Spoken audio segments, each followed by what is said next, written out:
my name is Brian Francis, and I am an instructor of English as a second language at ELS in Indianapolis, Indiana. And today we are here with my Reading and Writing 107 class, who you can see. Say hello to the camera, guys. Hello. Okay.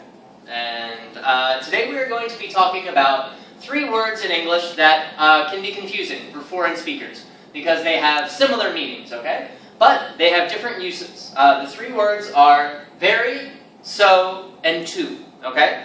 Now, I know that I wrote very at the bottom, but I actually want to start with very. This word is what we call an intensifier, okay? And that means that it makes an adjective or an adverb stronger than it normally is, right? So for example, if you say, Jim is tall, Jim is maybe this tall. And if you say Jim is very tall, Jim is maybe this tall, right? He's very tall, okay? Other intensifiers that we use in English are words like extremely, dramatically, or insanely, which is probably the most slang of these 3.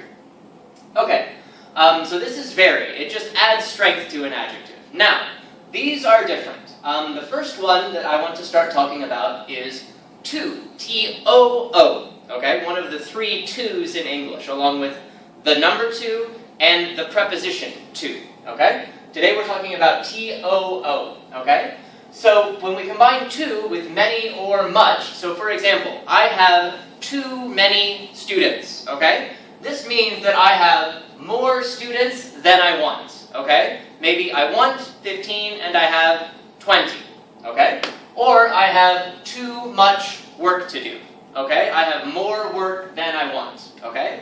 We can also use these with little and few. For example, I have too few friends, right? I have less or fewer friends than I want, okay? Or, I have too little time. I want more time. I don't have as much time as I want. I don't have enough, okay?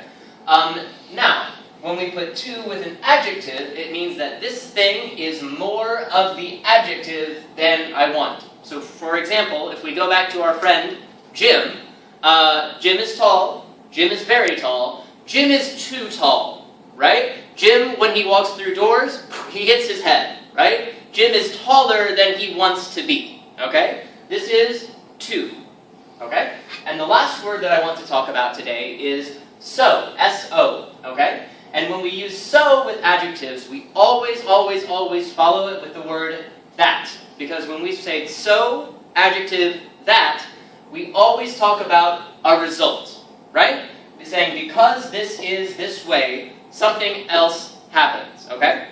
So we can return to the example of Jim, our tall friend, who is very tall, who is too tall. We can also say, Jim is so tall that he hits his head on doors when he walks through them, okay? To review, very is an intensifier. All that it does is to make the word stronger than it usually would be. To means it's a bad thing. It's more or less than I want. And so means there is a result. Okay? I hope that this has been helpful and that your English study continues as well as it can. Have a good day.